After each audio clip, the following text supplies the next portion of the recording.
Afternoon or good evening, whenever you might be tuning in to watch this.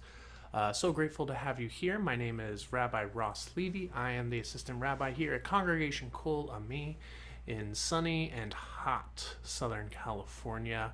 I hope everyone's doing well. I hope everyone's having a lovely month of Elul as we are embarking on this journey of the soul, this journey of the spirit, however you might want to think of it. And thank you so much for joining me. If you missed last week's session where we focused on chesed as sort of one of the chambers of the soul, as one of these attributes that we seek to cultivate, that we seek to open up during this period of time leading into the High Holy Days, as I fix the wire on my headphones, you can go and you can watch it. It's on YouTube. The recording's up on YouTube. The recording's also up on Facebook, but I know there are some folks that aren't tuning in on Facebook.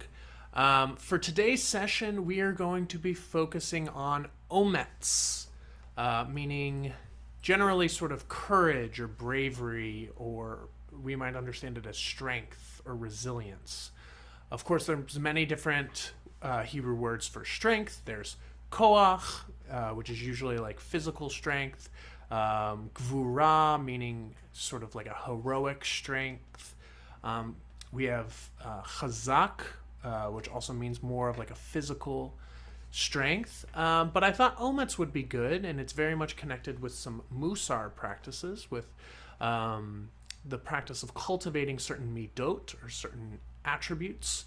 So we're going to dive into that today. For those who are not joining on Facebook, you can find the download sheet for today. If you go to the Kol Ami homepage and you scroll a little bit down past the highlighted events, you'll see a beautiful, lovely little description of this 4-week streaming class.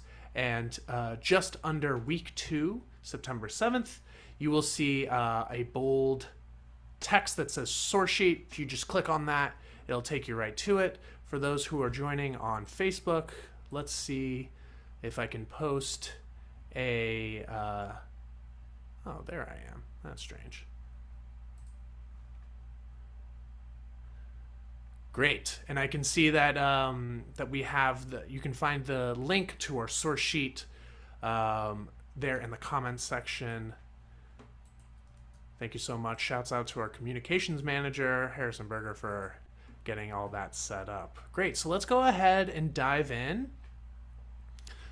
So obviously, strength or resilience is something a little bit different than what we were talking about last week. Last week we were talking about chesed. We were talking about loving kindness. We were talking about how the idea of chesed comes from abundance, meaning when you have more of something, then you can give to others.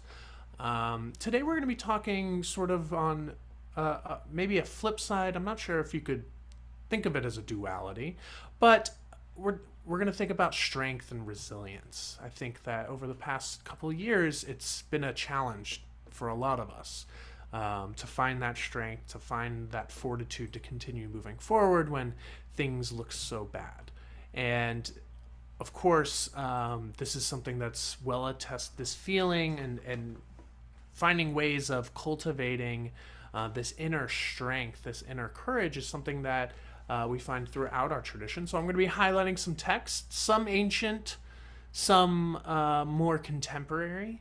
But I wanted to begin with a verse from Psalm 27, actually a psalm that has a very special relationship for the month of Elul. Traditionally, it is sung and studied during the month of Elul as a way of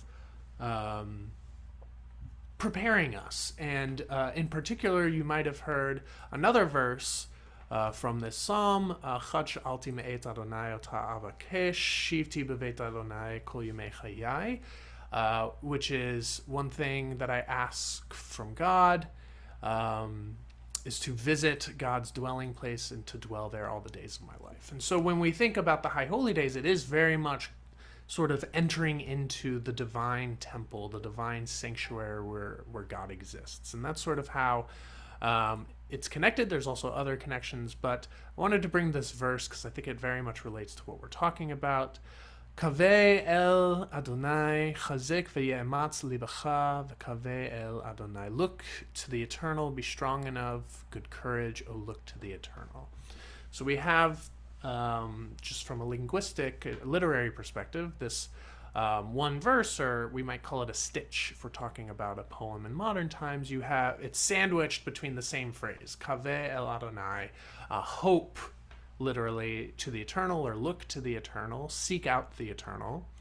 And then in the middle of it, we have Chazak v'yematz libacha, be strong and of good courage. This is echoing many different charges we see throughout the Tanakh, throughout the Hebrew Bible, of to be strong and of good courage. And here we see Chazak, one of those words I talked about for strength, but also Ye'amatz, which means, and specifically Ye'amatz libacha, which means to have courage of the heart.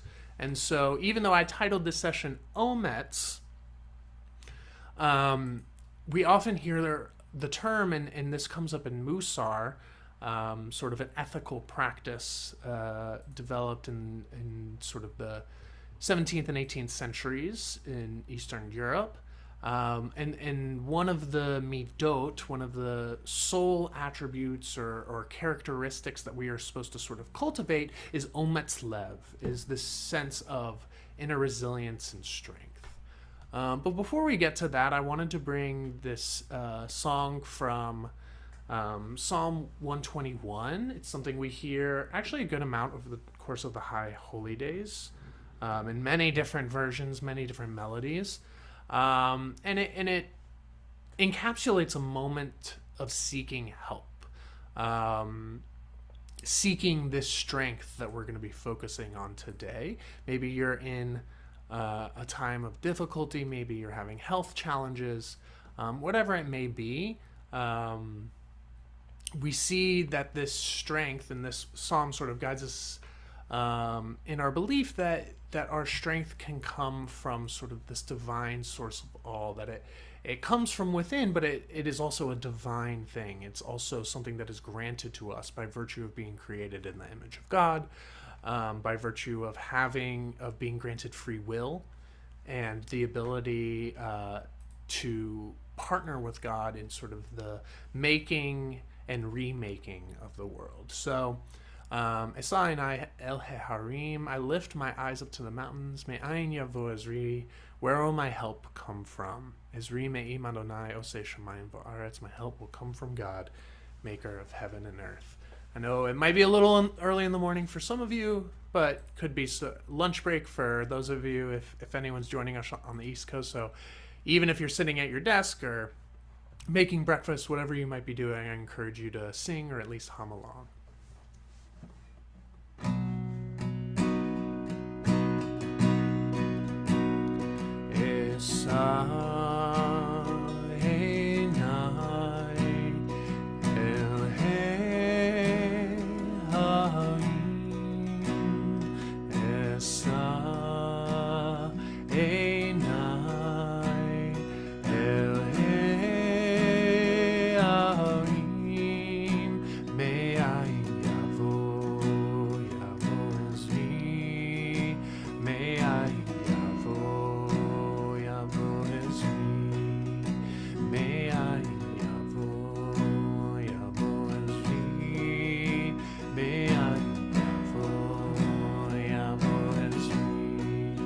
That again together.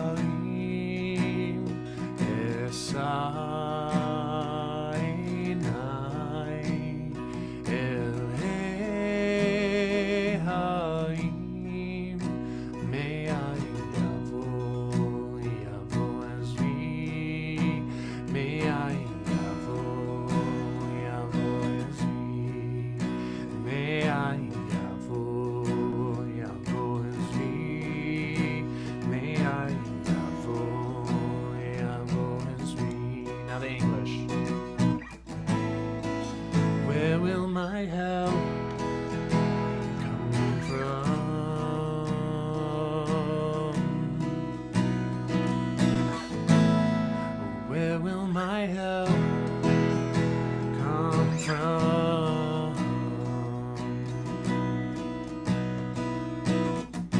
My help will come from God, the maker of heaven and earth.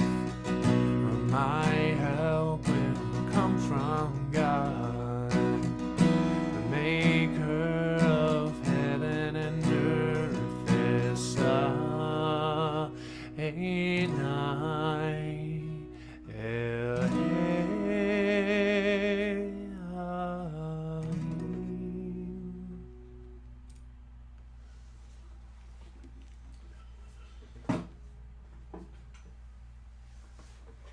So once again, that psalm is talking about maybe help coming from elsewhere, but we know that help can also come from within. When we are able to cultivate an inner strength, when we're able to cultivate resilience, that we can find that help within ourselves. And that's not to say that it's not coming from God, as I was explaining earlier, but it's just a different way of thinking about it, of bolstering ourselves rather than relying on the help from the outside. And we're going to dive into this a little bit. So Ometz lev, meaning sort of a courageous heart, is what we're going to be focusing on today. And in her book, Moral Courage, Women of Moral Courage, Rabbi Amy Eilberg, who's a conservative rabbi, writes, for Ometz lev, the key to such balance lies in the term itself. Ometz lev is a quality of strength, power, and willingness to speak truth to power and to defy community expectations. But Ometz lev is also a quality of the heart, strength tempered by love, gentleness, and desire for the well-being of all. We can easily err by leaning toward one extreme or the other. So I think what she's pointing to and encapsulates so beautifully here is that even within the term, there is a balance. It's not just about strength for strength's sake, or in particular the strength to potentially dominate or manipulate people, or to hold power above people's heads, but it's rather the strength and the integrity to stand up for what you think is right, and also being guided by your heart, being guided by a conscientiousness, a care and a compassion for others. And so when you're speaking up for what you think is right, you're always holding in mind the benefit of others and the larger benefit of the world, since this is what we are called to do. So I wanted to bring a couple of examples from the Tanakh of examples of this type of Ometz lev, of this type of sort of courageousness in the face of expectation, in the face of a context that can be debilitating and can lead us into, unfortunately, darker paths, or more, less, I guess I should say, less caring paths. It's times when we could have, when people or folks that we find in the Hebrew Bible could have sort of sat aside or gone with the flow, but instead chose to speak up and speak out. So the first, and this is one of the more well-known ones, of course, as early form of civil disobedience, you might want to call it that, which comes from the very first first chapter of the book of Exodus, where we see the king of Egypt spoke to the Hebrew midwives, one of whom was named Shiphrah and the other Puah, saying to them, when you deliver the Hebrew women, or when you help Hebrew women with delivery, look at the birth stool. If it is a boy, kill him. If it is a girl, let her live. The midwives, fearing God, did not do as the king of Egypt had told them. They let the boys live. Again, for context, for those who may not remember, this is the very beginning of the book of Exodus. Pharaoh is really concerned about how the Hebrews who had settled there after a famine in the land of Canaan, and who produced Joseph, one of the greatest advisors, but many years have passed. Their numbers have increased, and Pharaoh's scared. For lack of a better term, Pharaoh's scared that if they were to rise up that they would take over Egypt from sort of the native Egyptians, and so goes about this process of enslaving them and then eventually killing off the firstborn son.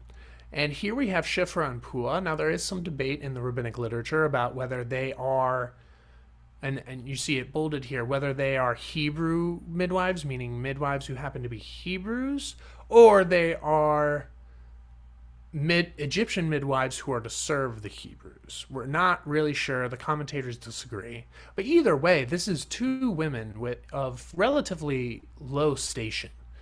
Not speaking out. You don't hear them sort of call out Pharaoh, but actually act in ways that are pretty sort of rebellious, and in a way that upholds what they see as their moral virtues, rather than going with the status quo and really listening to the ruling authorities of the time. Another example I wanted to bring, and for all of the gender issues in the Hebrew Bible, we do have a lot of examples of strong and courageous women, and so I'm happy to be able to bring those.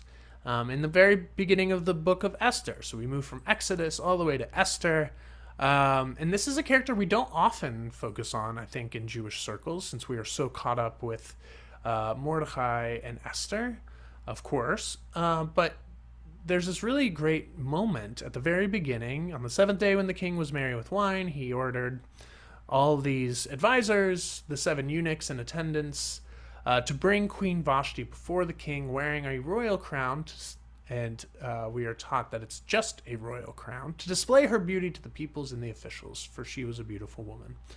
But Queen Vashti refused to come at the king's command, conveyed by the eunuchs.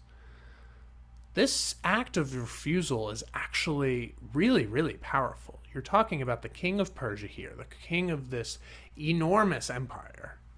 And his wife Vashti refuses to be degraded, I think that's the word, degraded in such a way, and chooses to act, and does so at her own peril. We don't actually know what happens to Vashti. I'm sure that many of us have more pessimistic views of what might have happened to her, but we're not exactly told in the text. But this moment of resistance, this moment of resilience, saying, no, I'm standing by what I think is right, is something that's really powerful, and something that I think over the course of Elul and certainly moving into Yom Kippur, if we think about times when we've stayed silent when we wanted to speak up, times when we didn't advocate for others or even advocate for ourselves in the way that we should have, that can also be something that we struggle with when we're engaging in this process of cheshbon nefesh, of accounting the soul, in the times when we've had a misstep, when we've had a mistake. We often use the term as sins in terms of us doing things that are wrong, but it can also, but times when we've done wrong can also be doing wrong out of silence, and also doing wrong by ourselves and being complacent where we shouldn't be. And so being able to cultivate this inner strength, this inner fortitude, is something that's, I think, is really valuable and important during this season, as we're moving into this next year and we're thinking about what kind of person we want to be in the next year. I bring this psalm text from Psalm 146. Adonai watches over the stranger. God gives courage to the orphan and widow, but twists the path of the wicked. And this is something that I think is really powerful and you see being pervasive throughout all of Jewish texts, is the special concern that God has for the less powerful, the weakest in society: orphans, children, widows, the poor, people that are placed in a disadvantageous position within society are people that God concerns God's self with greatly. And it's actually very much tied into the larger national narrative that we have in the Torah, where with a couple of students, we've been reading this book recently. It's called Here All Along by Sarah Hurwitz. Those of you who are looking for an Intro to Judaism book, highly recommend that one. And she talks about how the power behind the message that God didn't choose the mightiest nation in the ancient Near East to sort of make this special covenant with. God chose the losers, basically. The losers of the ancient world. The people who did not have a large empire, who had very limited political strength, where they were very much dependent upon the larger powers surrounding them. But I think it all plays together in this special concern that God has for the powerless, for the people that are vulnerable. And it also speaks to a different way of understanding strength. We are so accustomed, when we think of strength, we think of physical strength. We think of a heroic type of strength. But most of the time, the main characters, the main heroes of our biblical stories are not ones that are particularly physically powerful. And even the one, I know many of you might be thinking of it, has his very serious flaws that we lift up more than his physical strength. But rather, a lot of the heroes have a strength of will, a moral strength in the face of a majority opinion that they may not agree with, or whatever it might be. But also, we are taught that this strength can't just be sort of a stubbornness, but it has to be cultivated by your heart. It has to be guided by your concern for other people. So it's not just being oppositional to be oppositional. It's based off of our commitment to treating people with dignity, to treating our world with care, which is part of our covenant made with God. And we know that the God that we worship is the God of the vulnerable, is the God of the weak, or perhaps weak of hand, strong of heart, you might want to say. And sort of bringing all of this together, there's this fantastic quote by Brene Brown, a therapist and really prolific writer who speaks a lot about sort of the topics that we're going to be going over the next couple weeks, talking about shame and vulnerability and courage and self-nourishment and reflection and all of those types of things. This comes from her book, I Thought It Was Just Me, Women Reclaiming Power and Courage in a Culture of Shame. And I think she, by what I know, I don't believe she is Jewish, but what she says here so perfectly encapsulates sort of the concept of Ometz lev, of being courageous of heart, and how we see courage being depicted in our ancient texts and really throughout Jewish tradition. So she writes, and we're at the bottom of page 2. For those who are maybe just tuning in, go grab the source sheet either on the comments section on Facebook or on the homepage of Congregation Kol Ami, kol-ami.org. If you scroll down a little bit, you'll find a section about this class, and in bold, you'll see source sheet under week 2. Okay, back to our programming. Brene Brown writes, courage is a heart word. The root of the word courage is cor, the Latin word for heart. In one of its earliest forms, the word courage meant to speak one's mind by telling all one's heart. Over time, this definition has changed, and today we typically associate courage with heroic and brave deeds. But in my opinion, this definition fails to recognize the inner strength and level of commitment required for us to actually speak honestly and openly about who we are and about our experiences, good and bad. Speaking from our hearts is what I think of as ordinary courage. I couldn't think of a better description for the Hebrew term Ometz lev, being of a courageous heart. And if you remember that quote we looked at from Rabbi Eilberg, we see that, in fact, it's pointing to this sort of balance between Ometz and Lev, of a softness and a care and a compassion in terms of Lev in our heart, but also Ometz in terms of strength and courage. And I think that Brene Brown adds a really fantastic element and a different dynamic to this conversation, because she talks about how it's not just courage to speak up for ourselves or speak up for others, but it's the courage to be vulnerable, the courage to be honest with other people, perhaps even honest with ourselves. We think about how many times we are lying to ourselves or kidding ourselves or making ourselves believe things are not the case when indeed that they are. And I think that's something that I'm certainly holding on to, I think is really important as we're moving into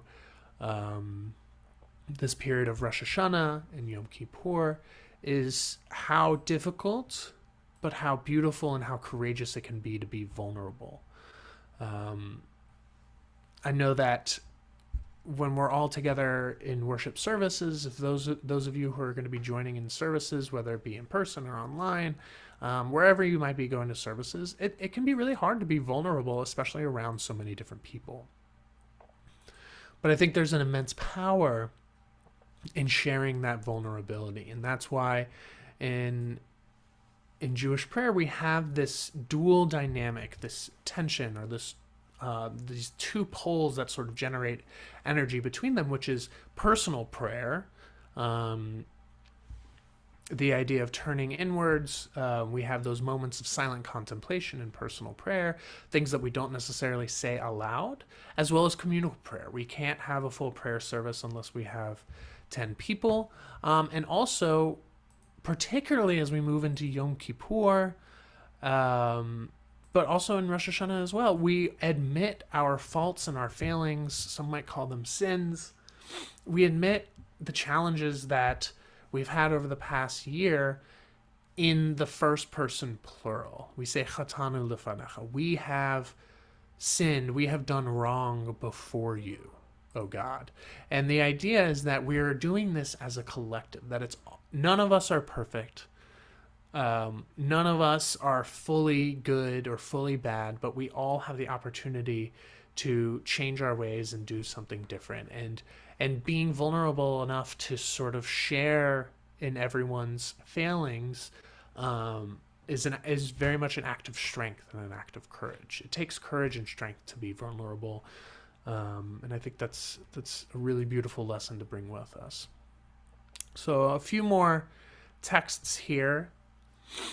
I thought this was a really interesting quote from Maimonides from the Guide for the Perplexed in part 3. And Maimonides always really understands, particularly the stories in the Torah, as teaching, as God sort of teaching this people how to be like a knowledgeable and conscientious and moral people. And I think it's actually really tied in with what we were talking about earlier, sort of God's special concern, as we're taught by our tradition, for the weak, the vulnerable, the poor, the widow, the orphan. And it speaks to this larger special relationship that is described in our sacred text between God and the Jewish people, which is a relationship between God and people that have been sort of vulnerable or powerless for much of history. And I thought this was a really interesting quote. It was the result of God's wisdom. We're on the top of page 3. It was the result of God's wisdom that the Israelites were led about in the wilderness until they acquired courage. So we see that the wandering in the desert wasn't just because of the failings of the generation when they made the golden calf, or the many difficulties that we see in the books of Exodus and Numbers, a little bit in Leviticus. But it was actually a way of cultivating a different mindset. This is actually something we hear about in many different ways, which is that part of the wanderings in the desert was in order to raise up a new generation of Israelites that did not know slavery, that did not know servitude, and that were potentially instilled with more courage. You could see the development of the people of Israel from early on in particularly in the book of Exodus, where they are unwilling to sort of advocate for themselves and fight for their freedom against Pharaoh. They preferred a more quietist attitude, sort of keeping their heads down. And then once we get out into the desert and in the wilderness, we see a people that is more and more willing to go up against sort of the ruling powers, whether it be God, whether it be Moses and Aaron. And I think that while many might see the courage being described here as more of like a physical strength, a military courage to be able to go in, and we're told that to conquer the land, but I think it's also the courage to stand up for oneself and that inner strength and resolve that comes from those hardships. And we were also taught that God only brings challenges to people that God knows that the people can deal with. We're only given as much as we can handle, as a way of cultivating this inner strength, as a way of, to use a technical term, as tempering our hearts, as strengthening our hearts. And just a final quote from Rabbi Margolis from the Institute of Jewish Spirituality that I think really encapsulates all of it. Also ties back to our session last week, so felt pretty perfect to end with. And he writes, as we grow in awareness of our inner strength, we also realize this strength can be directed towards both positive and harmful ends. Jewish tradition teaches us to connect Ometz Lev with the quality of chesed, or loving kindness, concern for others. According to a midrash, there is no real courage in using one's strength to push someone into a pit or off a roof. True courage consists of seizing the hand of one about to fall or lifting someone who has already fallen. So we need strength in order to give chesed. We need an inner resolve and resilience. We need to know the ways that we can nourish ourselves and fill ourselves so that we can offer chesed, so that we can offer kindness to other people. He continues by saying, cultivating Ometz Lev means applying our energy to protect and stand up for those who are at risk, including ourselves. We practice Ometz Lev whenever we leave our comfort zone, take an unpopular stand, expose our vulnerabilities, speak the truth, confront others, risk embarrassment or personal loss, or intervene on behalf of those unable to do so for themselves. So this is really a perfect encapsulation of what Ometz Lev is. Something that we can focus on as we are moving into these high holy days, and we're turning inwards and exploring these different aspects of ourselves, and really reconnecting with those aspects of ourselves and reminding ourselves that we have all of this within us. We have this strength within us. We have this kindness within us. We have this compassion. We have this ability to forgive. In a lot of ways, they're kind of like our superpowers, but they're not something that we tap into a lot. Oftentimes life can just get in the way of these things, and that's why we need to remind ourselves and open ourselves up to seeking them out, to supporting them when they need support, and to nourishing them and cultivating them, practicing them as a consistent practice. So to conclude with a bit of a song, and then I'll blow the shofar. I actually forgot to do that last week, so my apologies. As we, over the course of the month of Elul, we traditionally blow the shofar every day during the week. I wanted to conclude with this verse and song from Psalm 29. Adonai oz la'amo yitein, Adonai yivarech et amo v'shalom. May the eternal God grant strength to God's people, and may God bestow shalom, peace and well-being upon God's people.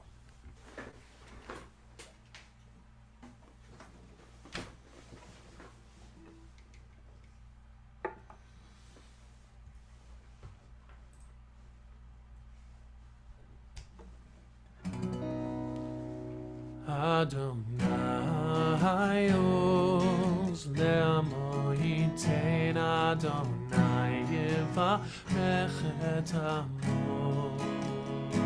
Adonai oz Adonai yevarech et amo.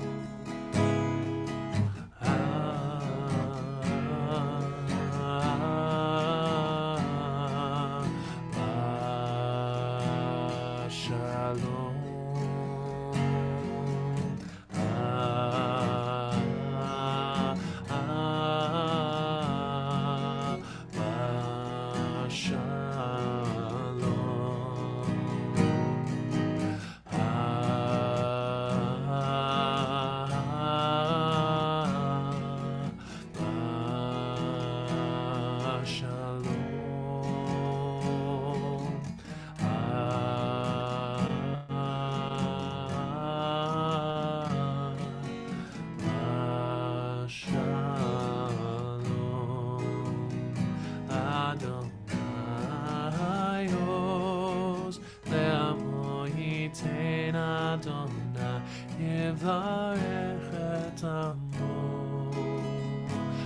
Adonai Os le'amo yitein Adonai yevarech et amo.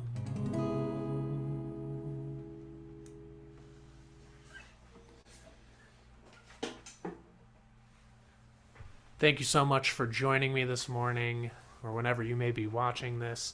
It's an honor and a pleasure to be able to teach and to be able to explore these different things with all of you as we're leading into the High Holy Days. And I'll conclude with a shofar blast tonight. And we're taught that the shofar really acts as sort of like a key or like a wedge, you might think of, to open up our hearts, to open up our ears, to open up our hearts, to receive the love and the strength that comes with being together in community, that comes with vulnerability and introspection. And so I hope that with this shofar blast, we can open ourselves up to more Ometz Lev, to strength, and allow the strength to flow more freely within our own hearts.